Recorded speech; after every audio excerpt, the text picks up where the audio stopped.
7 de la mañana con 38 minutos, 7 con 38 minutos, en Punto Noticias a través de Radio Pichincha. Tenemos el agrado de saludar con el doctor José Ruales, viceministro de Gobernanza y Vigilancia de la Salud, que ya está con nosotros vía telemática. Doctor Ruales, buenos días, gracias por acompañarnos, bienvenido. Estamos con usted Alexis Moncayo, quien le habla, Licenia Espinel. Ayer la ministra de Salud, Jimena Garzón, confirmó 30 nuevos casos de la variante Delta del COVID-19. 2 de ellos se encuentran en la capital de la República, 2 más en Cuenca, y se habla de 26 en la provincia del Oro. Ayer las autoridades del COE han sugerido que no se debe declarar un nuevo estado de excepción en la capital de la República debido a que los casos aún siguen siendo, de esta variante siguen siendo bajos en Quito. ¿Qué medidas se van a adoptar como autoridades sanitarias para evitar mayor propagación, al menos en la capital de la República, que está complicada por la presencia de esta variante Delta ya detectada aquí en Quito? Doctor, buenos días, bienvenido. Sí, les decía que primero muchas gracias por la invitación para poder informar. En efecto, se están detectando, de acuerdo al avance del cerco epidemiológico, de la vigilancia epidemiológica que estamos realizando, y esta está surtiendo efectos, ¿no?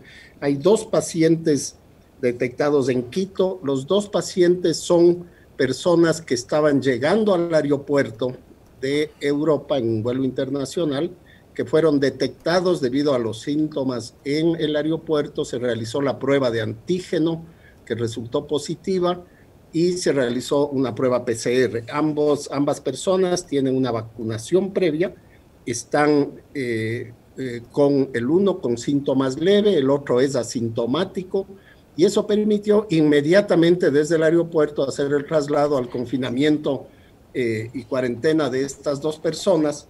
Se han identificado a los contactos familiares de estas personas. Hay 3 contactos familiares que lo recibieron, que también están ahí en el cerco, y también se han identificado a las personas que viajaban junto a ellos en el avión, que también están en confinamiento, y está haciéndose el seguimiento respectivo. De tal manera que esto ha permitido, digamos, la detección a tiempo. En el caso de los casos detectados en la provincia del Oro, que se detectaron 26 casos adicionales, estos se detectan justamente porque a partir de los primeros casos se realizan varios círculos de cerco epidemiológico de las familias, de los vecinos. Se realizaron más de 200 exámenes a los contactos, y es en estos exámenes que realizamos que detectamos a los 26 casos adicionales, que fueron enviados inmediatamente al INSPI, al Instituto de Salud Pública e Investigación del Ministerio de Salud, cuyo laboratorio detectó los casos, ¿no? De tal manera que conforme vamos realizando esta detección, se van haciendo los cercos que consisten en identificar contactos, pero además abrir varios círculos en los cuales se realizan pruebas de antígeno para evitar, digamos, que esta dispersión, que de todos modos ocurrirá en un tiempo, se haga de manera controlada. Doctor, ¿cómo está? Muy buenos días. Coméntenos un poco sobre, digamos, ¿cuál es el impacto del anuncio de la llegada de Delta y de que ya hay casos en ciudades como Quito también, aparte de lo de Machala y Guayas, que se confirmó en un primer momento, con respecto del tema de la vacunación? ¿Cuáles son las indicaciones? Y quizás esto sirva además como un ingrediente adicional para convocarle a la población a que siga asistiendo al plan de vacunación. Sí, efectivamente, la variable Delta, hay que recordar que es una variable que tiene una mayor velocidad, una mayor posibilidad de transmisión. Es decir, dicho de otra manera, es más contagiosa.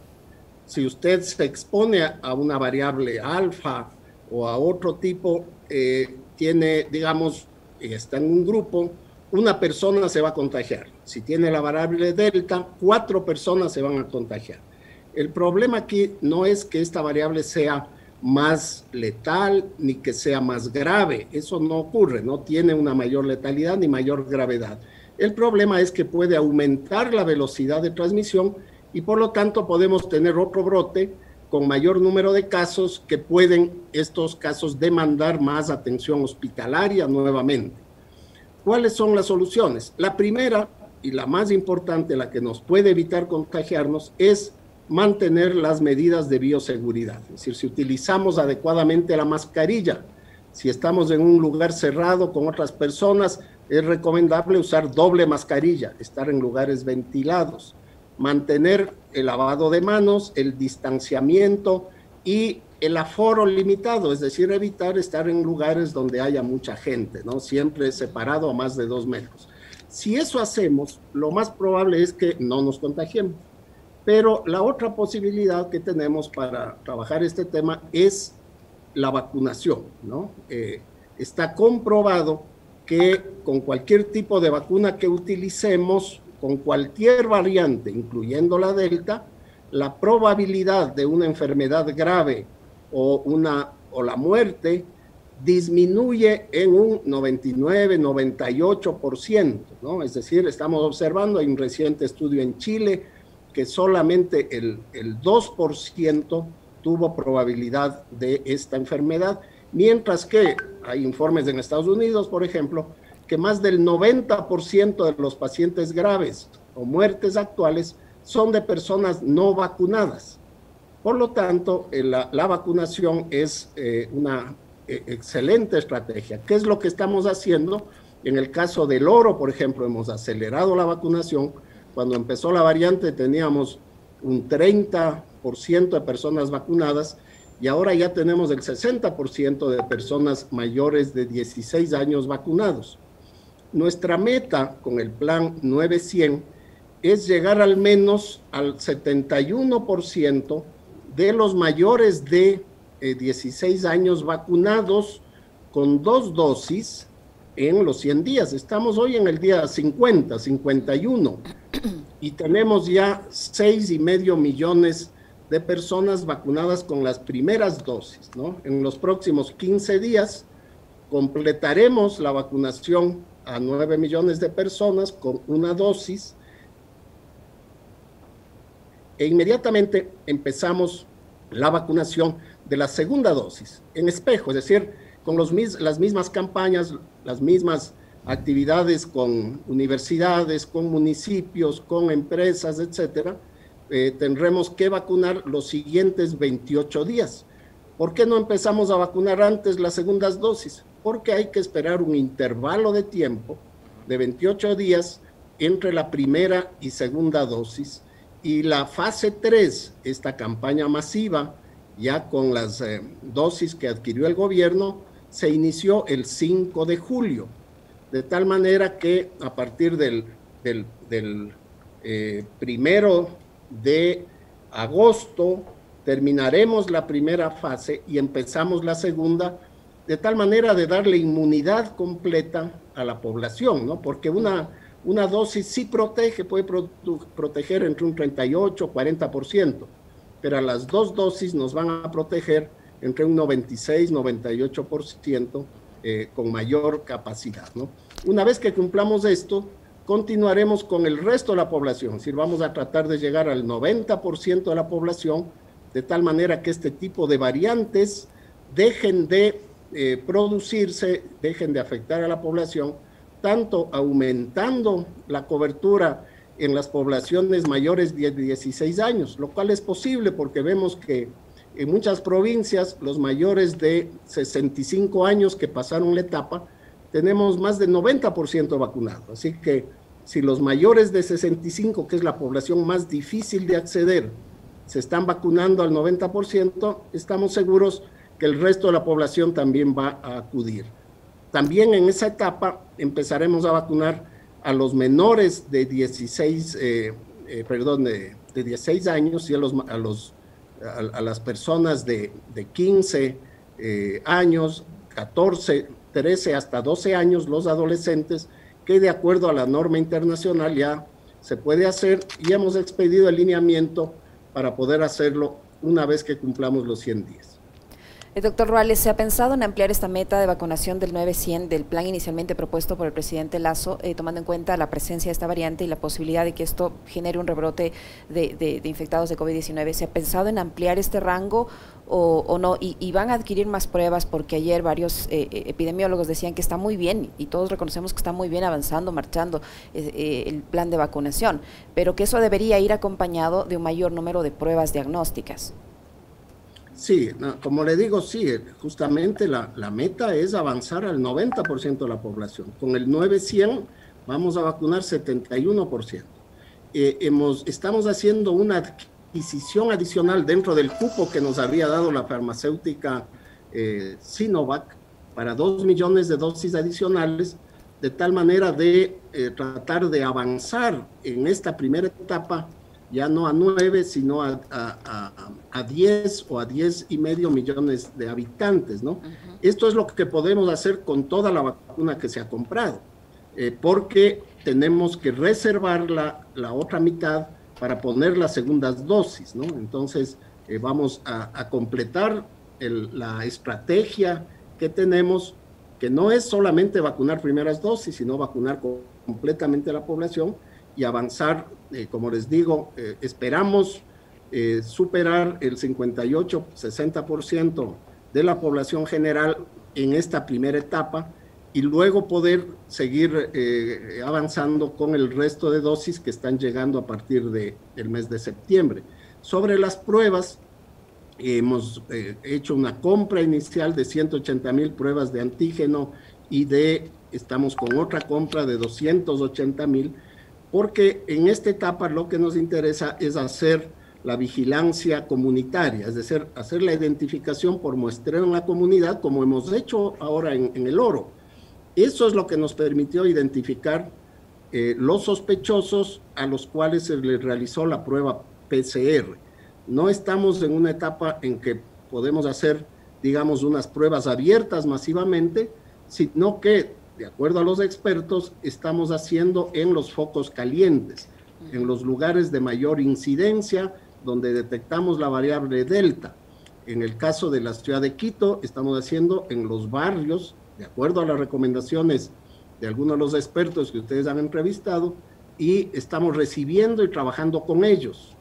Nos han dado la información, estamos trabajando también apoyando a los vigilantes de salud comunitarios, las personas de la comunidad que han sido entrenadas, que identifican posibles casos en la comunidad, nos alertan, nos informan y nosotros movilizamos a nuestro equipo de respuesta rápida conformado por epidemiólogos, técnicos de atención primaria, para que puedan hacer ese trabajo. Entonces, ese apoyo de la comunidad también es muy importante porque nos permite tener ojos en todos los barrios y poder hacer una detección más temprana. Eso focaliza la necesidad del diagnóstico, evita desperdiciar los recursos, que lamentablemente no tenemos todos los recursos, y también tenemos el problema de que a nivel del mercado internacional hay escasez todavía, las compras se demoran, nosotros empezamos el proceso de compra apenas llegamos, pero son compras que demoran 4 a 6 semanas, que son las que estamos recibiendo ahora para utilizar en el trabajo comunitario. ¿Cuál es el promedio de pruebas día que se están haciendo, doctor, a propósito de la consulta que le hacía Licenia? Porque la preocupación de los especialistas, como ayer, por ejemplo, Daniel Simancas, es que nosotros apenas llegamos a 3,000 pruebas diarias de diagnóstico, en tanto que en países como Chile están bordeando las 10,000 o más. ¿Cuál es el promedio que tenemos ahora para diagnosticar el número de pruebas en Ecuador? Sí, ahorita, como Daniel lo ha dicho, estamos entre 3,000, 5,000 pruebas, pero como le digo, lo que estamos tratando de hacer, porque estamos en una etapa diferente, es hacerlo focalizado, es hacer las pruebas en los lugares de mayor riesgo o en aquellos donde ya se hicieron pruebas de antígeno, pruebas rápidas, ¿no? La idea es ir, ¿por qué? Porque tenemos una disponibilidad limitada de las pruebas, estamos terminando los procesos de compra que en el sector público llevan su tiempo, y que no hubo la previsión de tener la suficiente cantidad anteriormente, ¿no? Entonces, por esas razones hemos definido estas estrategias. Sí, Estamos conscientes de la necesidad de ampliar el número de pruebas, pero lo estamos haciendo de manera más precisa, más focalizada para evitar, digamos, el desperdicio y poder hacer un mejor diagnóstico. Doctor Ruales, ayer la ministra Garzón también mencionaba la posibilidad de que existan casos de esta variante Delta del COVID-19 en Cuenca y en Azogues. ¿Eso todavía no está confirmado o para cuándo esperan tener los resultados ya y conocer si existen o no los casos de esta variante allí? Sí, hay 2 casos ya detectados en Cuenca, en el Azuay, son 2 casos hospitalizados de personas entre 27 y 35 años que no tienen vacuna, y tenemos en el caso del Cañar, hay 2 casos sospechosos, no están todavía confirmados. Uno de ellos tiene el antecedente de un viaje, es un comerciante que hacía viajes de negocios a Machala, entonces hay ese antecedente de un posible contacto, ¿no?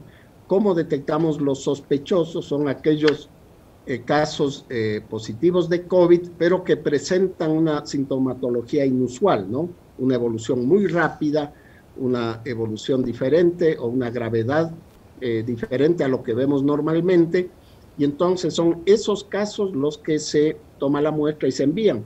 No todos los casos, ¿no? Entonces, en teoría, la variante puede estar circulando de otra manera, pero tratamos de identificar a través de estos focos. Una vez que se identifica, incluso antes de que el resultado sea positivo, el resultado del laboratorio, realizamos ya la identificación y el aislamiento de los contactos, ¿no? Entonces, en este caso tenemos 9 contactos que están aislados y se hace la historia de los últimos días para ir identificando contactos adicionales. Y lo estamos tratando de prevenir antes de que se diagnostiquen por laboratorio.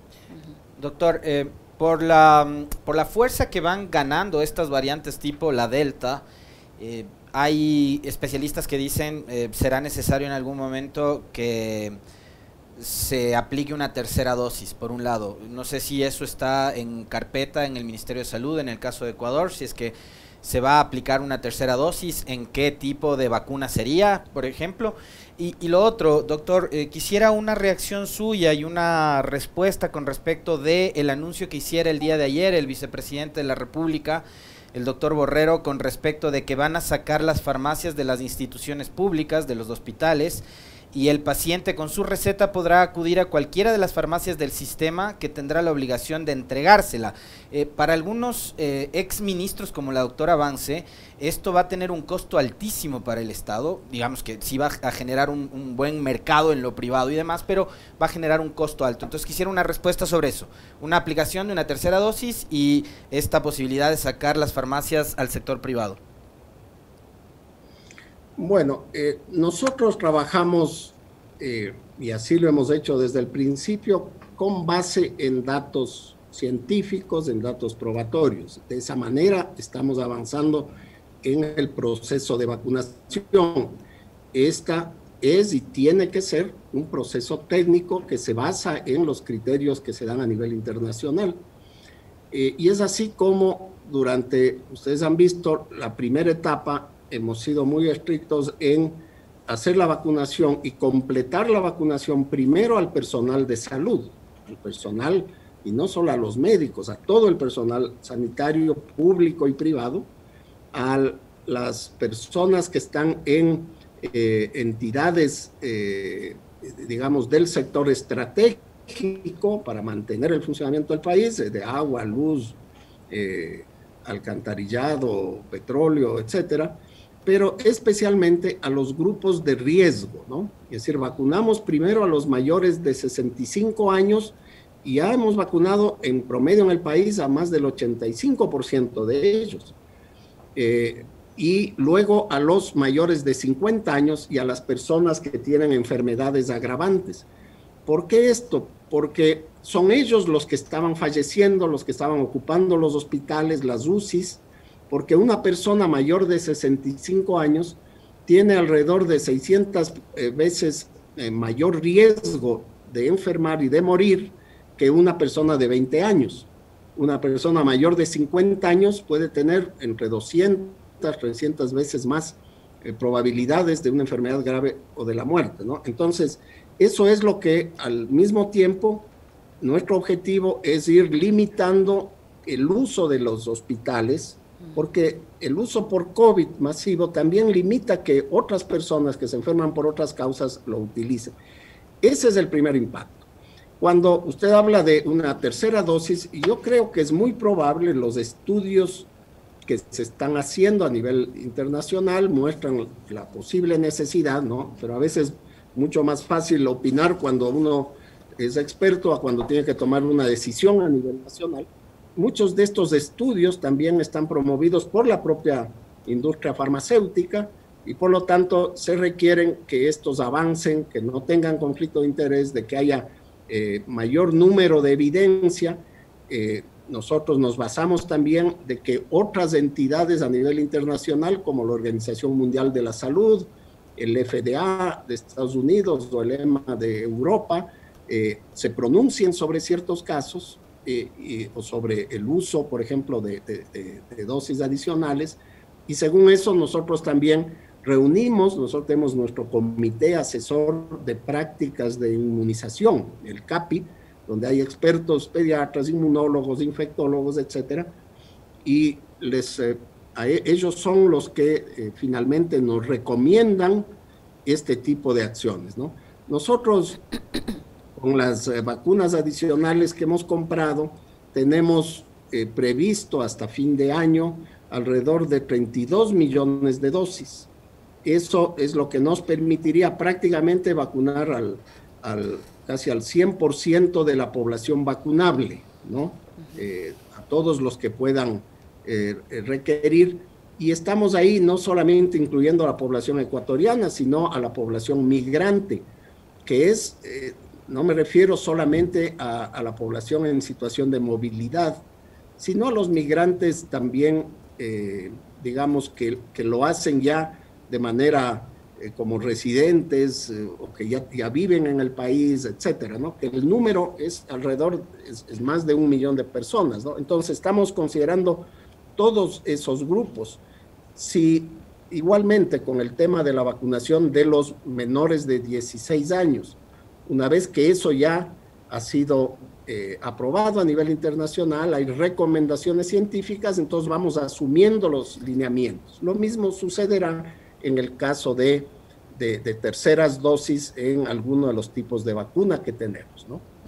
Sobre la otra pregunta, yo pienso que hay que considerar, hay que avanzar en buscar diversas medidas para lograr una mayor eficiencia del sistema de salud, una eficiencia que significa hacer la mayor cantidad de cosas a menor precio y hacerlas con buena calidad. Lógicamente, si hay medidas que vayan a incrementar el costo de un servicio, esa medida no puede desarrollarse adecuadamente.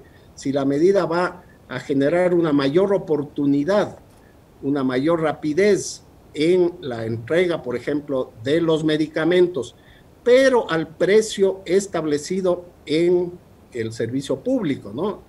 Es decir, no se trata de que usted va a llevar una receta y le van a vender el medicamento genérico, pero lo cambian por uno de marca, el doble de precio, y el Estado va a pagar el precio que se le ocurre a la farmacia, ¿no? Es decir, para eso hay normas, es decir, la propuesta del vicepresidente es que se utilice un mecanismo de distribución o de entrega de medicamentos, pero se refiere a medicamentos que están al mismo valor, al mismo precio que el Estado está adquiriendo o que está definido en el precio como lo haría en un servicio público, ¿no? Entonces, yo creo que no hay que especular sobre esos criterios de que si esto es una ventaja o se va a generar una ganancia específica.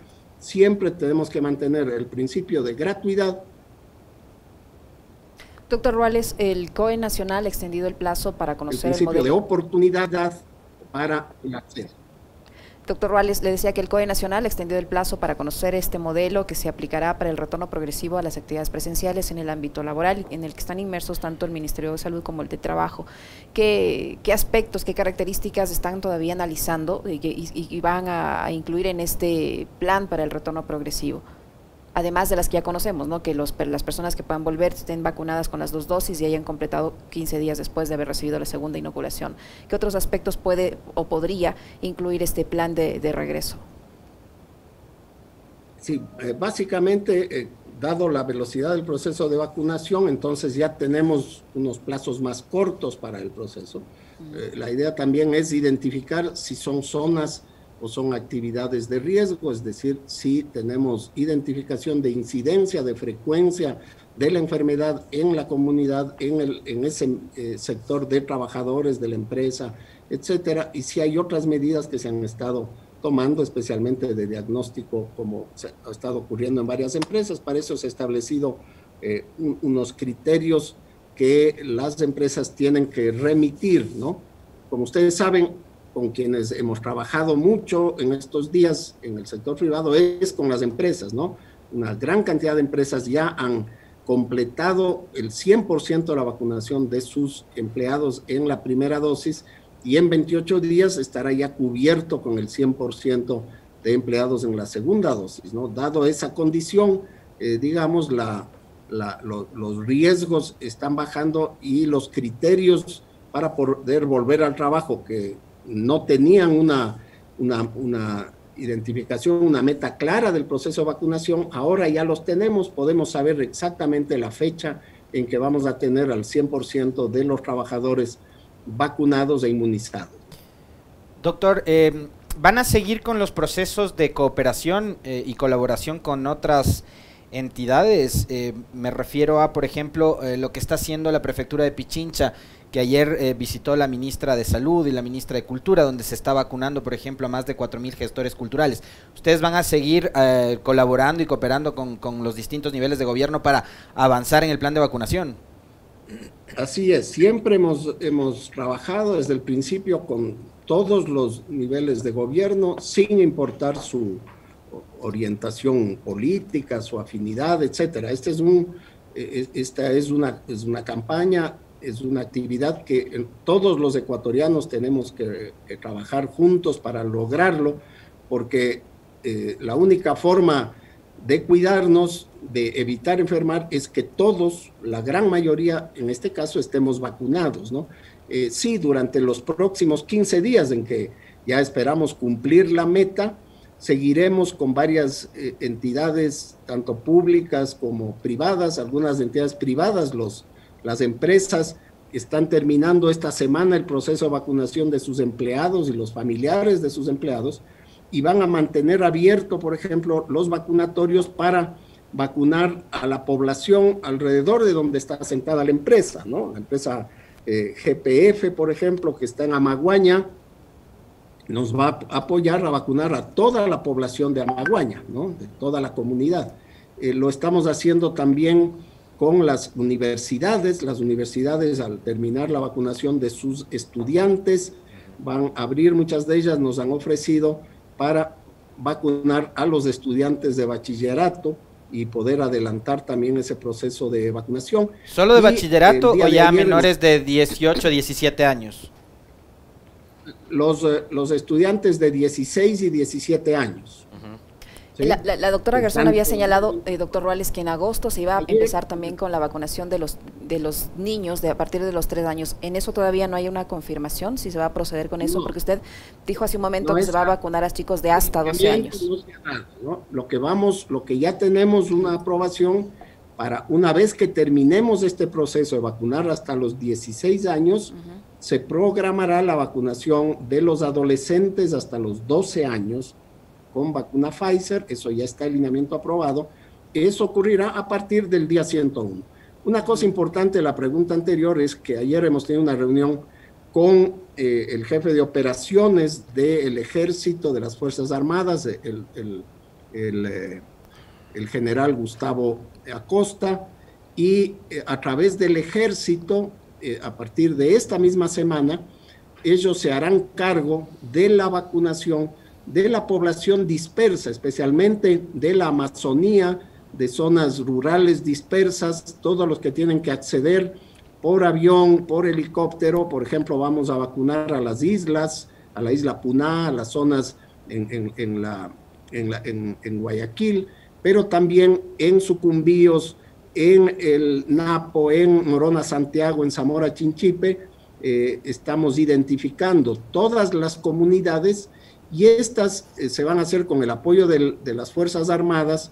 Se aplicará en estos casos vacuna CanSino, que es monodosis, de tal manera de poder hacer una sola visita, y también vamos a completar la vacunación a las personas en situación de movilidad y a las personas privadas de libertad, que hemos avanzado ya más del 60% de las personas privadas de libertad, pero en algunos lugares de mayor riesgo, digamos, tenemos que utilizar estas estrategias utilizando la monodosis.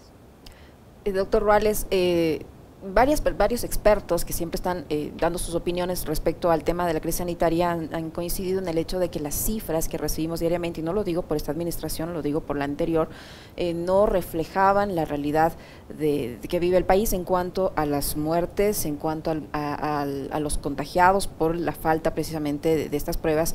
Y ustedes implementaron este vacunómetro. ¿Las cifras que nos ofrecen en el vacunómetro ya son las reales? ¿Esas reflejan la verdadera realidad que vive el país en cuanto a decesos, en cuanto a contagios? Bueno, el vacunómetro ofrece la información de vacunas solamente, ¿no? Sí, sí. Son cifras reales, en realidad se ingresan 24 horas una vez que, digamos, todo se consolida. Es como en las elecciones, ¿no? En la noche nosotros hacemos un corte, pero luego van llegando de todas las provincias la información. Así como hemos hecho el vacunómetro, estamos lanzando, espero que esta misma semana, una nueva página para toda la información de COVID, la información de mortalidad, la información de morbilidad, de camas disponibles en todos los hospitales del país, etcétera, información que no estaba abierta. Estamos tratando de transparentarla, estamos también integrando, así como los expertos lo han planteado, nosotros desde el primer día hemos buscado la forma de transparentar. Encontramos que las bases de datos tenían problemas, nos ha llevado un tiempo integrar las bases de datos para administrarlas adecuadamente, montar un nuevo sistema de información y, por ejemplo, estamos ya cambiando la base de mortalidad, sincerando los datos, utilizando la muerte ya oficial registrada en el INEC, ¿no? que más o menos tiene un retraso de 1 o 2 meses, pero ya no la información de probables casos, de sospechosos, sino ya de casos confirmados oficialmente. Eso va a incrementar lógicamente el número total de fallecidos, pero esa es la realidad que hay que mostrarla tal cual es, ¿no? Lo mismo en el caso de las camas hospitalarias, de la morbilidad, siempre los expertos se han quejado y nosotros mismos éramos parte de los que nos quejábamos de que la información no se estaba mostrando totalmente.